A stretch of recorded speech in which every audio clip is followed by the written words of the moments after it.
اگر تو شادی کے بعد بیوی کے آنے کی وجہ سے خامد کو سکون نہیں ملا تو اس کا مطلب ہے اس نے گھر کو زینت نہیں دی، اور اگر شادی کے بعد اس بچی کو تحفظ نہیں ملا، اس کو اپنے گھر کے اندر سکون نہیں ملا، تو اس کا مطلب ہے خامد نے اسے زینت، اس لباس نے زینت نہیں دی۔ میاں بیوی ایک دوسرے کا لباس ہے، اس مقدس رشتے کو اسلام نے باندھا اور لباس کہہ کے باندھا۔ میرے رسول کریم علیہ السلام نے پہلے تو خارجی لوگوں کو منع کیا ہے۔ میری ذاتی رائے یہ ہے کہ میاں بیوی کی ذاتی لڑائی کوئی بھی نہیں ہوتی۔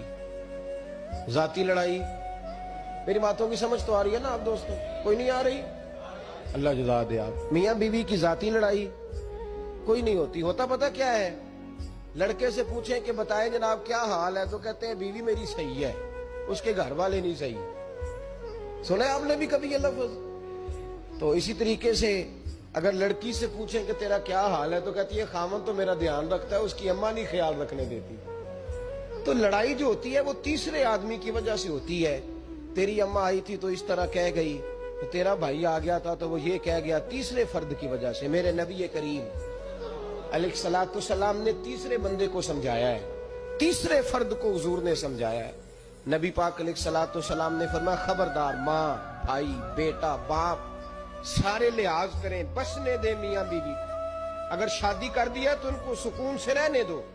تم دو جملے کہہ کے چلے گئے، کوئی عیب نکال کے جو چھپا ہوا تھا خامن کی نظر میں، وہ نکال کے بتا دیا کہ تیری بیوی یہ کام بھی کرتی ہے۔ اب تم تو ہٹ گئے وہ بات کہہ کے، اب انہوں نے اکٹھے رہنا ہے، ان کی زندگی مصیبت کا شکار ہو گئی، آزمائش میں آ گئے وہ دونوں، ساری زندگی کڑتے رہے۔ ایک عیب نکال کے لڑکی کے گھر والے لڑکے کا اسے بتا کے چلے گئے، تیرے خامد میں یہ عیب پایا جاتا ہے، وہ ساری زندگی کڑتے رہیں گے، تکلیف میں رہیں گے۔ انہوں نے تو اکٹھے رہنا ہے، بتانے والا چلا گیا۔ میرے رسول کریم صلی اللہ علیہ وسلم فرماتے ہیں لعنتی ہے وہ شخص، لعنتی ہے وہ شخص۔ یا رسول اللہ کون سا؟ فرمایا جو بیوی کو مرد کے خلاف اکساتا ہے اور مرد کو بیوی کے خلاف اکساتا ہے۔